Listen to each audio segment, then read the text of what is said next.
Hey guys, welcome to Mortal Monster Wrestling and welcome to my Smackdown live review. Before we start, I'm gonna remind you again that please post a comment in this video if you're gonna watch it.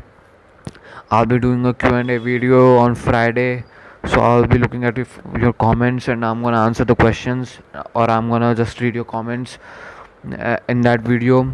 That way I can give a shout out to you. So guys, please comment in this video. So let's start with Smackdown live review.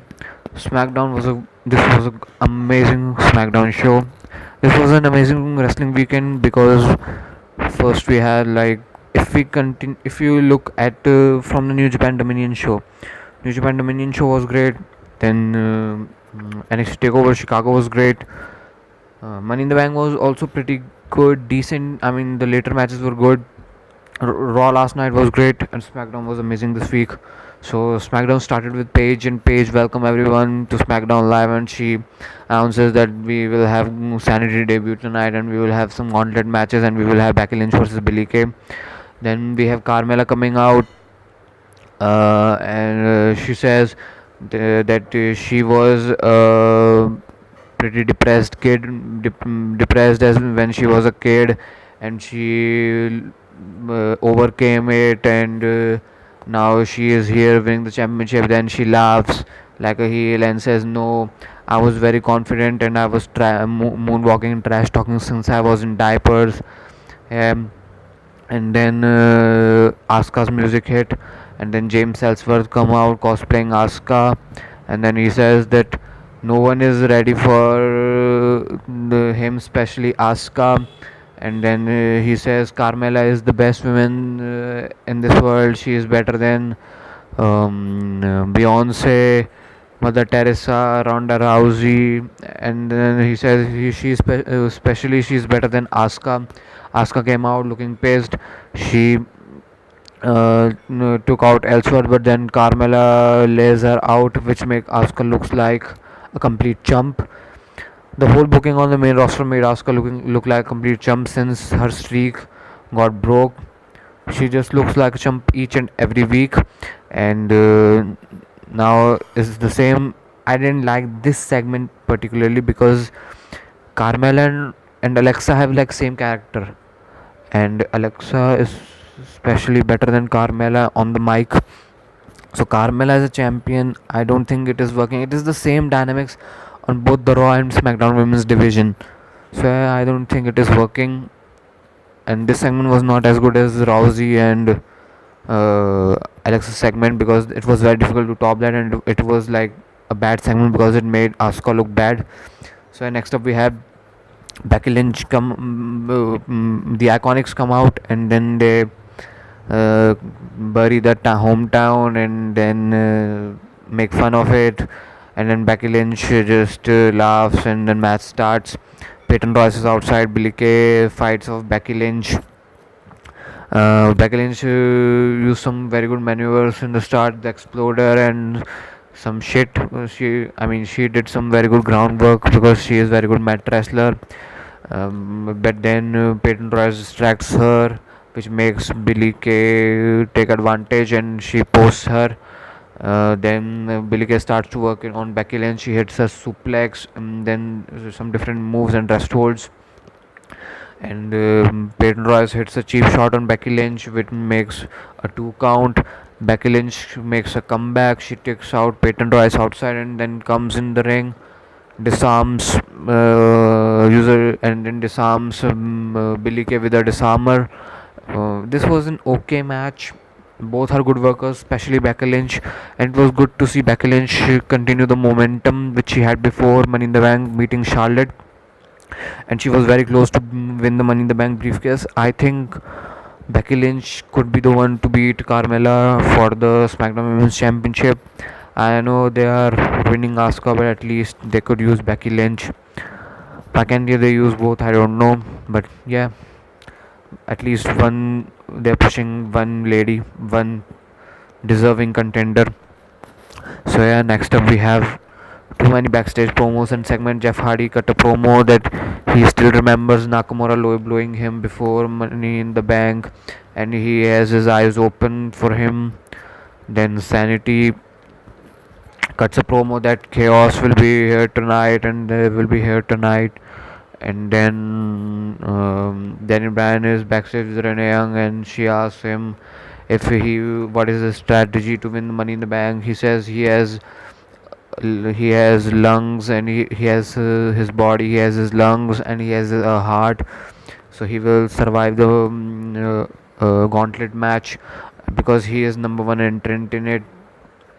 And then says and then we move on to the Usos, who cut another backstage promo that the Sanity thinks they can beat the Usos, but they don't know about the Uso Penitentiary. Tonight we will take you to the Uso Penitentiary and we're gonna beat them. These promos were meaningless, but they were still entertaining because all the promo guys were very good. So next up we have Usos versus Sanity. They brawl before the bell even ring, and the Sanity takes out the Usos. Alexander Wolf and and Eric Young hit a neck breaker on one Uso team. So then we move on to backstage segment with Shinsuke Nakamura. Nakamura says that the referee counted very fast at the last man standing match, but now he's going to challenge Jeff Hardy, and he's gonna make sure that his eyes are closed. So next up we have Andrade Cien Almas cutting a promo that he's the future of SmackDown Live and all that shit. Next up we have the rematch. I don't know what rematch it is, why the rematch took place. It's the Bludgeon Brothers versus the Good Brothers again. I don't know why, because Bludgeon Brothers beat the Good Brothers clean as a whistle in the middle of the ring at Money in the Bank, but they again had a match here. So I don't know why, but it took place. So Luke Harper took out Carl Anderson outside, and then Eric Rowan fought Luke Gallows in the ring.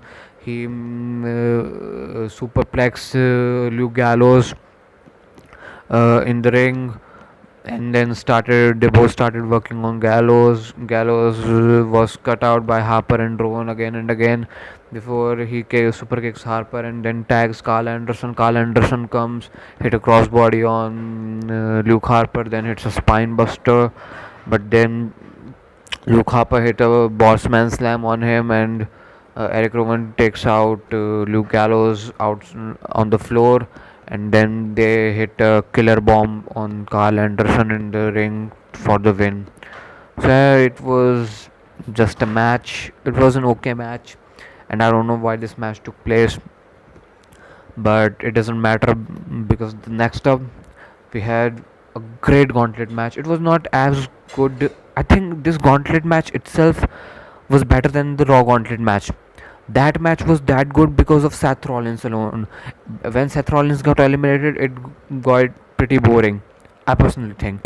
But this match was great from start to beginning. It was a 43-minute gauntlet match with great action from starting to the end. Seriously, an amazing match. This match makes up for SmackDown Live. Seriously. So the starting of the match was Biggie. No. Before that, Daniel Bryan came out and he has a confrontation with the Bludgeon Brothers. So yeah, then Biggie comes out from the New Day and they fought. Biggie was here the overpowering one, and Bryan was the wrestler. So they had this dynamic that Biggie is the strong one, the powerhouse in this match, and Dan Bryan is the wrestler and the more experienced one. So Biggie was overpowering Bryan, but Bryan was out wrestling him, and they had some pretty great spots. Bryan was going for the heel hook, but Biggie was just overpowering him, and Biggie went for the apron splash and he hit him. Also, there was a Biggie also hit a spear on Bryan outside of the ring, but and went for the count out, but Bryan came back in the ring, and then Biggie also hit a great looking suicide spear, which led to a count out, but then both men went into the ring. This was a great match. Biggie's showing was great. Bryan also did a yes lock, and but Biggie somehow countered it, but then Bryan turned that into a triangle. Biggie overpowered it, and just powerbomb Brian. Biggie went for the big ending, but then Brian hit a running knee on Biggie for the win. This went for like 11 minutes, and it was a great match, great opening match for this. Biggie looked great in it, but then we have a even better match: Samoa Joe versus Daniel Bryan. It gave the shades of the greatest Royal Rumble when Roderick Strong and Bryan had the chop exchange, and Bryan's chest was full red, like as red as Brock Lesnar's face when he gets choked out by Samoa Joe. Samoa Joe is good at making people red. Yeah, yeah. So, uh, yes. So. Samoa Joe and Bryan had a very good exchange. Samoa Joe was pretty fast in this match. I mean, it didn't look like a WWE choreographed match. It was fast-paced match. They were exchanging chops. There were no rest holds in this match. Um, Bryan was already exhausted in this. The story was that Bryan was already exhausted in this match when he wrestled Biggie, and now he's fighting a beast like Samoa Joe who's fresh. And Bryan then tried to come back with chops, but Samoa Joe's chops were too much for him. Then Bryan went for the Hurricanrana, but Samoa Joe powerbombs him and then turned it into a Boston Crab, and then turned it into an STF, and then turned it into a crossface, and then turned it into an armbar.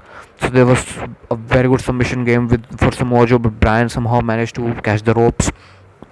And Samoa Joe also hit a very good looking power slam on Daniel Bryan, which for a near fall. But at last, Bryan was going for a suicide dive.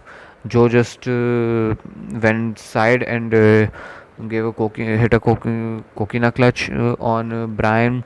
But then Bryan somehow managed, when they both were near the barricade, but Bryan somehow managed to counter that coquina clutch outside of the ring, and then went to the ring. But Samoa Joe was counted out of the match. So Bryan survived Joe in this match too. This was a fantastic middle match, and then Bludgeon Brothers came and then just hit a killer bomb on Bryan. I don't know why, but it was foreshadowed before the match that Bryan and Bludgeon Brothers had a confrontation. I hope they have some explanation to next week on Smackdown. I have trust in Smackdown. I think they will continue in it. Next up, we have the Miz coming out as a dastardly heel. Bryan was already taken out by the Bludgeon Brothers, and then Miz came and hit a skull-crushing finale on Bryan, and then pinned him. I don't know if the Bludgeon Brothers were set up by the Miz, or they just wanted to attack Bryan on their own. I'm excited for that. So yeah, that was pretty good. I hope they had a very good explanation next week on Smackdown, and I hope they continue the storyline. So yeah, then we have Rusev coming out, and Rusev and the Miz have a great match again. The ending match was great. Miz did some pretty cool moves, and there was some good near falls from the DDTs and stuff. Miz was going for the skull crushing finale, but Rusev hit a Machka kick on him. But then at last it was Rusev making Miz submit from the accolade, and then AJ Styles came out to congratulate Rusev. They both shake hands, and then Aiden English was trying to shake AJ's hand, but and when AJ went for to shake his hand, he just moved his hand and tried to mock AJ, but AJ punched him in the face, and then AJ walked off. So this was this week's SmackDown Live. If I had to give a rating according to Ollie Davis ratings, I will give it Smacktastic. So yeah, this was a very good Smackdown show, and please check out my these two videos of Big Cass released from WWE and the UK spoilers, UK tournament spoilers.